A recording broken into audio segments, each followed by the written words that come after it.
Idineklarang nasa state of mourning ang lungsod ng Valenzuela. Samantala, mamayang alas 3 ng hapon, inaasahang magpupulong ang may-ari ng pabrika at pamilya ng mga biktima.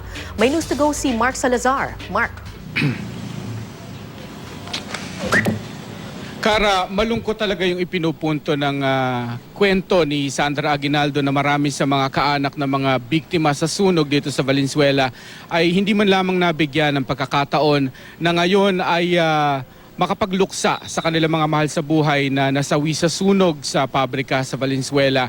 Pero talagang ang priority kasi ngayon na Kara dito sa operasyong ginagawa on the ground ay makapag-retrieve pa ng ilang natitira na pinaniniwala ang meron pa sa nasunog na pabrika dahil sa mga natabo ng bakal, at maliban doon ay ma-dispose sa mabilis na panahon yun namang mga bangkay na ngayon ay nakadeposito dito sa Maysan Barangay Hall.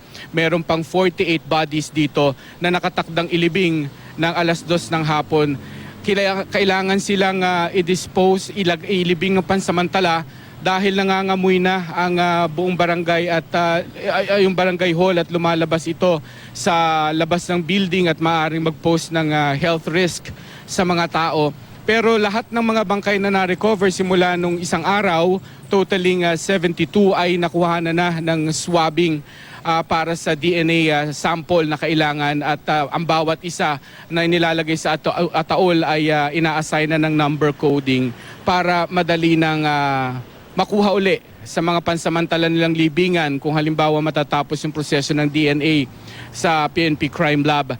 Kagaya ng nabanggit mo, mamayang alas 3 magkakaroon ng pulong ang local officials at ganoon din ang may-ari ng pabrika sa mga pamilya para ipaliwanag sa kanila ang sitwasyon at ano ang dapat na pagdaan ng proseso. Alright, maraming salamat sa iyo, Mark Salazar.